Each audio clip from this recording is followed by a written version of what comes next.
So aside from the prayers, what are the requirements as a deacon? Like, So we had our mandatory was our social ministry, which was for 3 years. You start doing your social ministry, and I'll get into that here in a minute.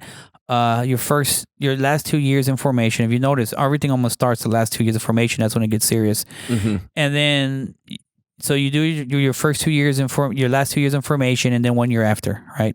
Okay. I've done that. I've already done that, but I'm gonna continue it. So social ministry, they could either put you in prison ministry, hospital ministry.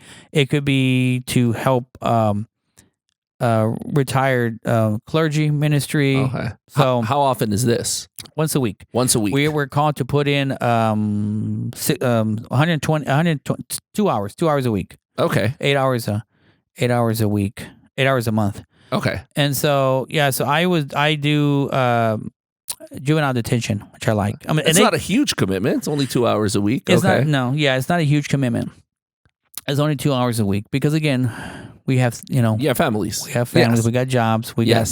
So that's what that's on the requirement, and then we have to continue with some type of social ministry afterwards, right? If not that, it's got to be some kind. Okay. So you said juvenile ministry. Yeah, juvenile detention. Okay. So which is up here in North Katy. I do it's called leadership. Okay. And I do one-on-ones. So I go in there and we just talk. I talk with a lot of kids, and a lot of these kids, they never had a chance. They really didn't. You hear their story, and they never had a chance.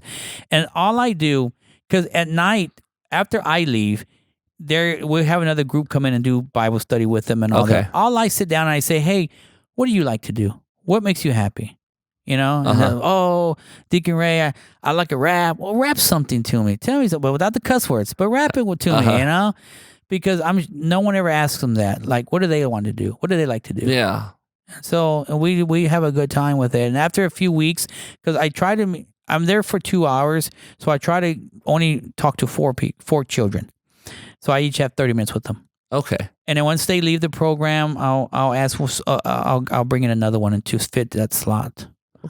Do you ever get any of those types of kids that'll roll their eyes and say, "Oh, here comes that preachy guy"? Or, not really. Oh, it's somebody from the church, you know? Yeah. Oh boy. Because I'm asking them. They're coming to me. Okay. So I'll go into one of the units and I'll say, "Who wants to pray?" Right. Okay. I'm sure they get that whenever the prayer group comes later on and do the scripture reading, and I'm sure they do that because then they can make all the units come together for that. But no, for me, it's more people who want to pray, want to get something off their chest. So they come to you. So they give them the option to meet with somebody. Yes. Okay. Yeah. All right. Yeah. So yeah, it's how challenging is it? It's it's not. It's oh my God. It's beautiful because these kids listen to me more than my own children do. You know, and so no, it's a beautiful thing. It's a beautiful thing because when you go in there and they see you, and they're like, oh. You know, and and that's why I hate what's going on right now because we can't go see them right now. Yes. Because all these kids do not have father figures in their lives. And they have been lied to and been given so many empty promises. I'm there every week. They can count on me. Every week. They're like, "Are you going to come back next week?" I said, "I'll watch. I'll be back next week. Watch." And I'm always there every week. And they look for you. I mean, when you're in the unit and they see you coming, they're ready. Oh, they're telling the supervisor, the officer, "Hey, Deacon Ray's here for me. Deacon Ray's here for me." So, yeah. So no, it's a beautiful experience. I've grown so much spiritually because of it. Are there really heartbreaking stories? A lot of them. Very heartbreaking story. All of them. Most of them are. Most of them. I've had one kid. He was a spoiled brat. I told me, I said, and I walked with him. I said, "You're a spoiled brat."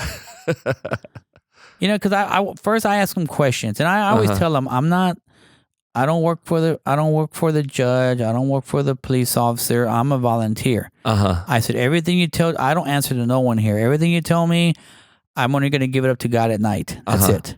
I just let you because I want to build that confidence, that trust with me, right? And I'll ask them questions about their life so I can know I can help them and so. And so one of the questions I asked, I said, "So how's your relationship with your mom and your dad?" And so most of them say they don't have a dad. And so, sometimes they'll, when they do, I'm like, man, how was that like? Because I didn't have my biological dad. So I try to find ways to connect with them, But they're all heartbreaking stories. Again, they never had a chance. Never had a chance. And so at first, it's hard for them to believe me that people are like, there's actually human beings out there like me, that I'm just here to help them. Because one of the questions they always ask me, Rudy, is how much I'm getting paid to be there. I'm like, I'm not getting paid nothing to be here. I want to be here for you. Because every single person they've met has some sort of angle. Exactly. Trying to get something out of them. And it's... So they've got that barrier right away when you meet them. Right away. Is it scary going in the first time? At first it was. Scary. Yeah. Because, you pass through all the metal detectors and all of that stuff. And I've never been in a prison. That was the first time I ever done that. And so, yeah, it was. It was very scary, but that was just the first time, and now I look forward to looking at those kids. Was that the biggest obstacle, it being scary? Yeah, it was. My biggest obstacle was these kids already been disappointed enough. I didn't want to add to that. And I always pray a lot. See, Thursdays I spend here, and that's when I would go see them. So I always would pray an hour before I take off in front of the tabernacle, and to make sure I give them wisdom, Lord. I don't want to add to their disappointment. So, yeah, so it's been very tough with my kids that are in there, and they know they can't see me. And I like how you're afraid of them as your kids. Oh yeah, they really are. They are. So is it something that you'd recommend to people to do, yes. Or is it not for everybody? Or I think this is a wonderful ministry for dads, right? Young dads, young dads. It's a wonderful ministry. Because it's helped me be a better father, right? Help me be a better father and go home and tell my kids, you guys are so ungrateful. Y'all don't know what y'all have. I'm not as bad as y'all said I was. I know that. I have proof. So yeah, it does. So you hear stories and it makes you more appreciative. It makes you love your children more too. I know what you mean because I used to work in a school that was very poor. And it was, it was one of those Title I schools, and a lot of the kids were poor there. And you look at some of the kids, and like you said, they don't have a chance. Yeah. And then you go and you look at your kids, and you're like, gosh, I'm so lucky, or my kids are lucky. Yeah. Because a lot of these kids, their situations. Yeah, I know. It's heartbreaking. It is. And we just pray. We pray for them, and sometimes that's hard for me too, because I'm a doer. I want to do, and you can't. And that's helped me with my prayer life, because the only way I can help them is prayer. And that's actually the best way. But again, we have to fix, and prayer allows us to trust Jesus that he's going to be the one who fixes it all for us. So this prison ministry, you're going to continue that? Yeah, I'm definitely going to continue that. Yeah. And so I worked it out to where most of the stuff I do here are on Thursdays. Right? Okay. So I'm here I usually dedicate my Thursdays here. Okay. And then so aside from the praying in the morning and at night and the 2 hours of that's required, what else is required of you as a deacon? So deacon, diakonia, is a Greek word meaning service. So we're called to serve in every way, right? And so that's what we do. Service meaning outreach, right? So that's what I do here. Outreach is what I do. And that's before we put on the cool vestments and are up there and preaching and reading, proclaiming the gospel. That's the reason why our vestment has sleeves, because we're called to roll up our sleeves and get to work. And that's what we're called to be, is out there. Because we can relate. We're part of that secular world, right? We have mortgages and bills and all that stuff and worries and kids in college. And so is it an everyday thing?